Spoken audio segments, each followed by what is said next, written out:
അപ്പോൾ നിലമ്പൂരിൽ ആ മണ്ഡലത്തിൽപ്പെടുന്ന ഒരു പഞ്ചായത്തിൻ്റെ ലീഗൽ അഡ്വൈസറിനോ അല്ലെങ്കിൽ സ്റ്റാൻഡിംഗ് കൗൺസിൽ എന്നൊക്കെ പറയാവുന്ന ഒരാൾ ബി ജെ പിക്കാരനാണ് എന്ന് വരുമ്പോൾ ആ പഞ്ചായത്ത് ഭരിക്കുന്ന പാർട്ടിക്കെതിരെ എതിരാളികൾ തീർച്ചയായിട്ടും അതൊരു ആയുധമായിട്ട് എടുത്ത് ഉപയോഗിക്കും. മുസ്ലിം ലീഗിനെ സംബന്ധിച്ച് മുസ്ലിം ലീഗ് ഈ സംഘപരിവാറിനോട് സ്വീകരിക്കുന്ന നിലപാടുകൾ പലപ്പോഴും വിമർശന വിധേയമായിട്ടുണ്ട്. ഇപ്പോൾ ഉദാഹരണത്തിന് ശബരിമല പ്രക്ഷോഭ കാലത്ത് നാരങ്ങയുള്ള വിവാദം ഓർമ്മയുണ്ടോ? അതായത് നാമജപ ഘോഷയാത്ര നടക്കുമ്പോൾ മുസ്ലിം ലീഗ് പ്രവർത്തകർ അതിന് അഭിവാദ്യം അർപ്പിക്കുകയും നാമജപ ഘോഷയാത്ര നടത്തുന്ന നാരങ്ങളും നൽകി കൊടുത്ത് വലിയ വിവാദമാണ്. ഇപ്പോഴും മുസ്ലിം ലീഗുകാരെ ട്രോൾ ചെയ്യപ്പെട്ടുകൊണ്ടിരിക്കുന്ന ഒരു കാര്യമാണ്. ഇവിടെ സംഭവിച്ചിട്ടുള്ളത് ഇപ്പോൾ പലതരത്തിലുള്ള വിശദീകരണം വന്നു. ആദ്യം ഈ വാർത്ത പുറത്തു വന്നപ്പോൾ മുസ്ലിം ലീഗുകാർ വലിയ ക്യാപ്സ്യൂളുകൾ ഇറക്കി. അത് ഞങ്ങളല്ല ചെയ്തത്, അവരാണ്. അങ്ങനെയല്ല, എന്തൊക്കെയാണ് ക്യാപ്സ്യൂൾ?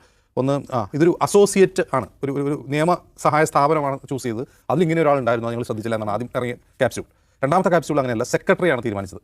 സെക്രട്ടറി തീരുമാനിച്ചതാണ്, ഞങ്ങളല്ല. ഇത് ഏതെങ്കിലും ഒരു ബി ജെ പിക്കാരൻ സംഭവം പറഞ്ഞതല്ല. കേരളത്തിൽ ഏറ്റവും കൂടുതൽ വർഗീയത വിസർജിക്കുന്ന ഒരു സാമൂഹിക മാധ്യമ ജീവിയാണ് ഇയാൾ.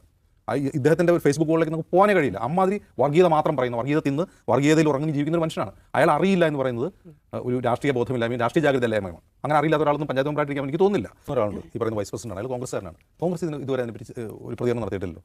കോൺഗ്രസ്സുകാരനായ വൈസ് പ്രസിഡന്റ് പറഞ്ഞിട്ടാണ് ഇത് ചെയ്തതെന്ന് പ്രസിഡന്റ് പറയുന്നു, സെക്രട്ടറി അത് സാക്ഷ്യം വഹിക്കുന്നു. അപ്പോൾ കോൺഗ്രസ് പാർട്ടിക്ക് ഇതൊരു സേ ഉണ്ടാവേണ്ടതല്ലേ? ഈ സംഘപരിവാരക്കാരനായ വക്കീലിനെ തന്നെ അഭിഭാഷകനാക്കാൻ അദ്ദേഹം നിർബന്ധം പിടിച്ചെങ്കിൽ കോൺഗ്രസ് അതിനോട് പ്രതികരിക്കാത്തതാണ് ഇതിൻ്റെ ഒരു പ്രശ്നം. ഇതാണ്.